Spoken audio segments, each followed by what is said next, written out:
पहला सवाल लेते हैं भाइयों की जानिब से। मेरा नाम फसीह बिन फिरोज, मैं बीकॉम फाइनल ईयर का स्टूडेंट हूँ। आप आपकी तकरीर में ये कहा कि अल्लाह के लिए हम की जाती है और मोहम्मद रसूलुल्लाह सल्लल्लाहु अलैहि वसल्लम के लिए नात, उनकी शान में नात पढ़ सकते हैं। जो आज के मुआशरे में जो नातें और जो कव्वालियाँ नबी अकरम सल्लल्लाहु अलैहि वसल्लम की शान में पढ़ी जा रही हैं, ये कहाँ तक सही है? भाई ने सवाल किया है कि मैंने कहा हमद अल्लाह की तारीफ के लिए और नात मोहम्मद रसूलुल्लाह सल्लल्लाहु अलैहि वसल्लम की तारीफ के लिए है, लेकिन आज हम देखते हैं बस नात ऐसे हैं जिसमें कुछ अजीब और गरीब कलिमात पढ़े जा रहे हैं। ये कहाँ तक दुरुस्त है? देखिए, जो भी चीज अगर उससे बड़ी चीज की बराबरी पर दिखे वो जायज नहीं है इस्लाम में। मसलन हमको 5 वक्त अज़ा में गवाही क्या देने लगाई गई? अशहदु अन्ना मुहम्मदुर रसूलुल्लाह।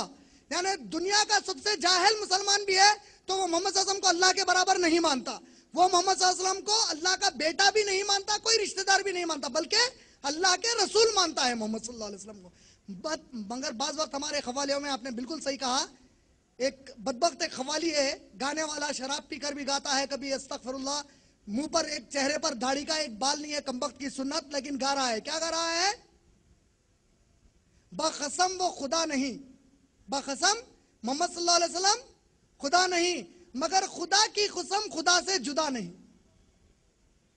तो एक साहब से मेरी बात हो रही थी, मैं पूछा अगर आप अपने अम्मी को जाके बोले, जो पड़ोसी वाले साहब है, अम्मी बाखसम इन्हों अब्बा नहीं है मगर खुदा की कसम अब्बा से जुदा भी नहीं है, बोले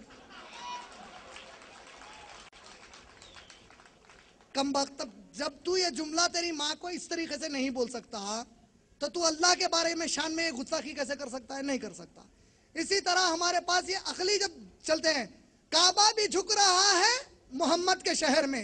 अरे पागल के, क्या बोलूं? अरे मेरे नबी जाके काबे के सामने झुके ना रे, फिर काबा जाके नबी के शहर में कैसा झुकता रे?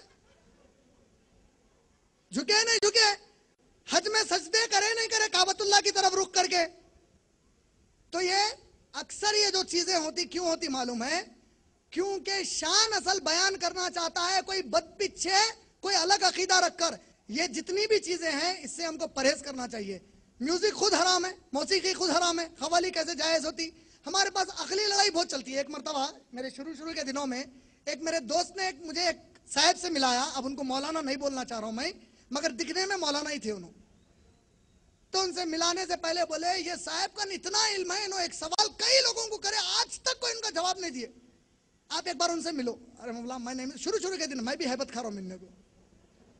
तो नहीं आप मिलो, आप मिलो, आप मिलो। बहरहाल मिलने के बाद अब मैं जीन्स और टी शर्ट पे था, देखते मेरे हुलिया को हंस दिया उन्होंने, अब इन्हें भी इस्लाम का काम करेंगे क्या, बोले ऐसा। बहरहाल बड़ी मुश्किलों से उन्होंने मेरे को सवाल करे। मैंने एक सवाल नहीं, जान दो अब आप क्या बोलते हैं, मैं अच्छे को पूछ लिया। बहरहाल सवाल करे उन्होंने। सवाल क्या था उनका मालूम? शैतान रमजान में बंद हो जाता फिर भी इंसान गुनाह करता, कैसा करता? बोला नफ्से अम्मारा, भाई उसकी नफ्स अल्लाह ताला दी है, बुरी नफ्स की वजह से करता। हाँ हाँ जान दिए, जो तालीम है फिर दे दी है ना भाई। नहीं छोड़िए, अब आपको नहीं समझ में आता। बहुत समोसे चाय हुए थोड़े, उनको खिलाए पिलाए। तो जब बोले देखो इंसान क्या बना हुआ है? मिट्टी का। शैतान क्या बना हुआ है? जब शैतान अंदर जाता तो उसकी जो लू छूट जाती ना, उसकी वजह से गुनाह करता। अच्छा बोला मौलाना इंसान आप अब भी बोले क्या बना हुआ है? क्या है? अब मैं बोला मौलाना आपको उठ के अगर मैं लात मारा तो धूल उड़ती, क्या बुझा?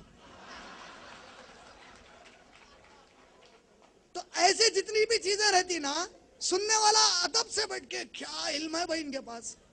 तो खवाली भी सुना तो उन्हें नबी की अजमत बोलकर सुन रहा बेचारा, मगर वो ये नहीं महसूस कर रहा कि नबी सल्लल्लाहु अलैहि वसल्लम जो अल्लाह की इज्जत बताए उसमें वो कमी कर रहा है, वो गौर नहीं कर रहा है। अगर बंदा ये गौर करना शुरू कर दे अल्लाह ताला का कि अल्लाह की इज्जत बढ़कर करने से मेरे नबी का मुकाम कम नहीं होगा, बल्कि मेरे नबी का मुकाम और बढ़ जाएगा, क्योंकि मेरे नबी ने तो सिखाया कि अल्लाह की सबसे ज्यादा इज्जत करो सल्लल्लाहु अलैहि वसल्लम की। उम्मीद आपका जवाब पूरा हो गया।